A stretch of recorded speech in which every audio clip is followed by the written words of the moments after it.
look at the books side by side. Remember, we read this yesterday? And we're going to look at the pictures today.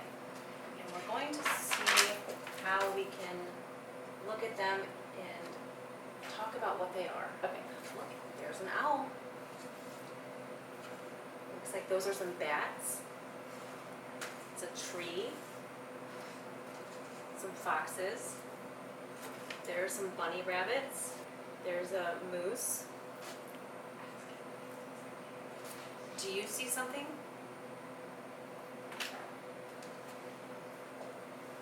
A rabbit.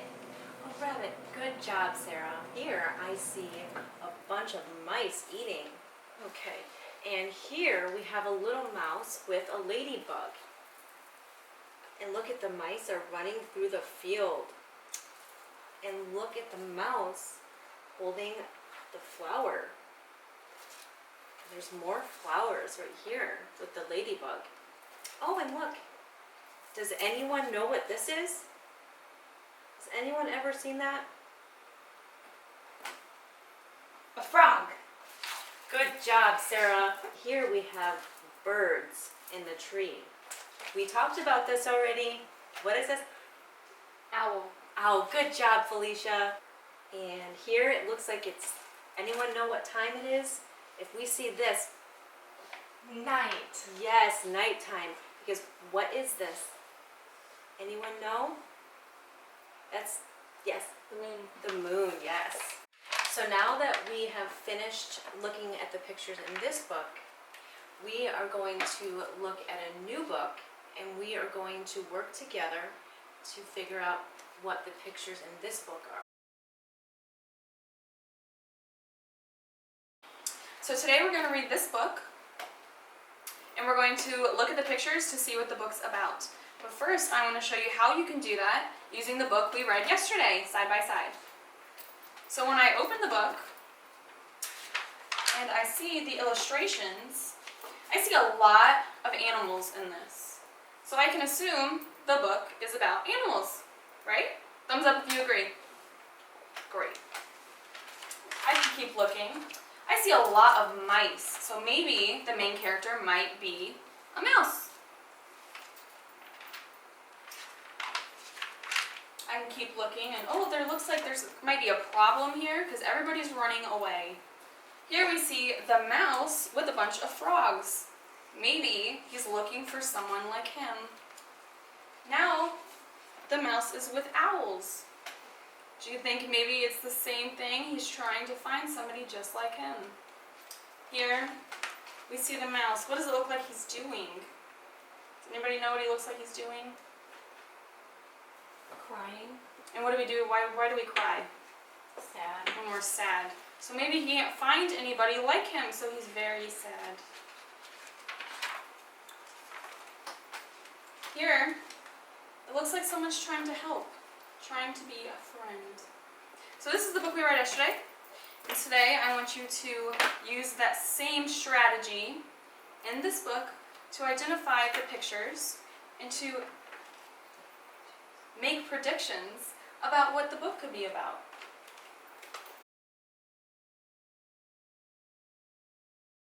Alright, so today, class, we're going to be looking at Goldilocks and the Three Bears.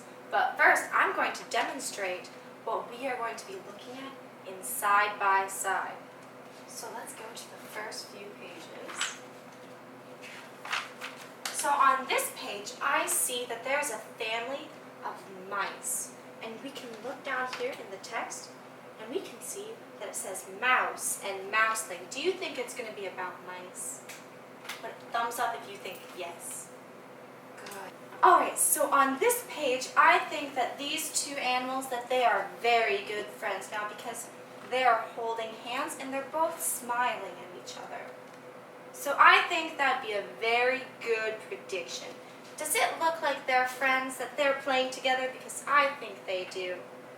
They're both having fun on a seesaw, and they're playing catch right here. So I think that they are two very good friends. So today we're going to be reading Goldilocks, and we're going to be doing exactly what we did by making predictions through the pages and the words like we did in side by side. And in case you need help or any ideas to help you along through the story, I've highlighted some words so that you can get a better idea of the story and making predictions, all right? So we're gonna get started. Are you ready? All right, let's go. This is the book we read yesterday. It's called Side by Side. And then this is the book that we're going to read today. It's called Goldilocks. So first, I would like to revisit this book from yesterday. And I'm going to go through the pictures and just make a prediction on what I think this story is going to be about. So on this page, there is a mouse, and he's carrying his toy around. He looks like he might be lost. So I'm thinking that he's looking for somebody, maybe. So in this picture, he looks really sad. Like maybe he's still looking for someone, maybe he's still lost, maybe he's looking for a friend. So I'm predicting that he's very sad because he's lost. Okay, so this is the first page I stopped on, and I made a prediction that he was lost or looking for somebody. So now I'm going to read the page and see if my prediction was correct. But being so small, she was sometimes left out when her brothers and sisters went up and about. She would scurry and skip as fast as she could, but they scattered so far across Winter Mouse Wood. Wait for me, she would sing. Don't run. Oh, don't hide. Is there nobody here who will stay by my side? So I would say that my prediction was correct.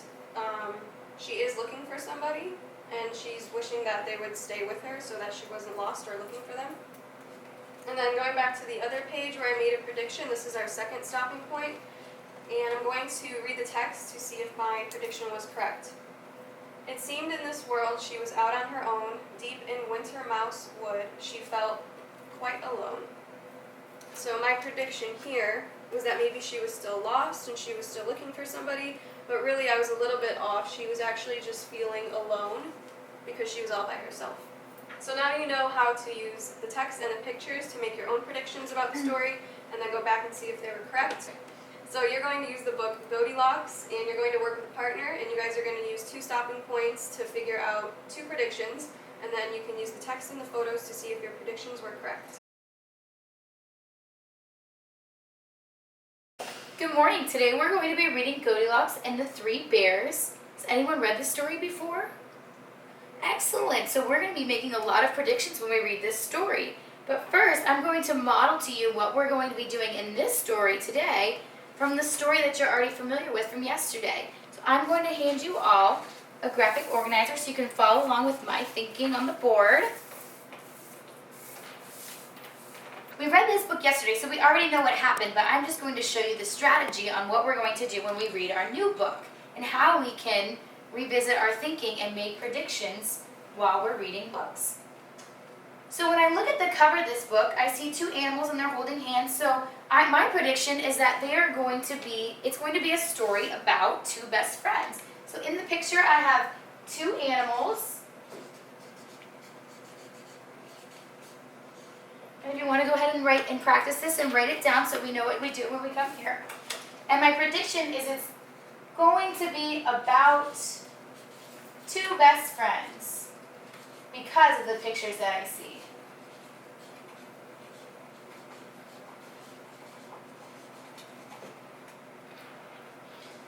Alright, so now I'm going to start reading the story, and I'm going to model, and I'm going to look to see if my prediction was right based on what I read in the story.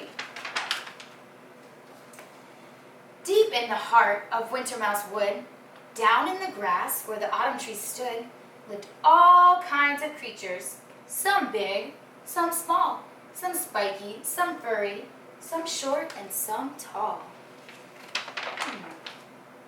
And here was a family of mouserly folk who nestled in burrow holes under an oak. And the tiniest, weeniest, youngest of those, who had sticky out ears and a whiskerly nose, was named Little Mouseling. She had a huge heart. She loved times together, not ever apart. But being so small, she was sometimes left out when her brothers and sisters went up and about. She would scurry and skip as fast as she could, but they scattered so far across Winter Mouse Wood. Wait for me, she would sing. Don't run. Oh, don't hide. Is there nobody here who will stay by my side? So as I read that, I think about my prediction being that it was going to be about two best friends. But now reading, I think I'm going to revisit my prediction because I don't think my prediction was quite right. So I'm going to revise it. And now I'm going to think that this is going to be about a lonely mouse.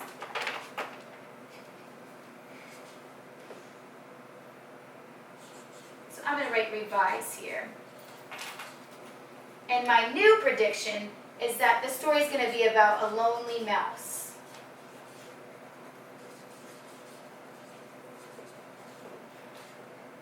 So now we see how we can monitor our thinking while we're reading, and how we can record our thoughts and whether our predictions were right or wrong. And it does not matter if they're right or wrong. If you were not quite right, then you just go back and you revise your predictions and you keep reading. So now with that, today we're going to read Goldilocks and the Three Bears, and I'm going to give you a new graphic organizer, and you're going to do exactly what we just practiced with Side by Side with this book.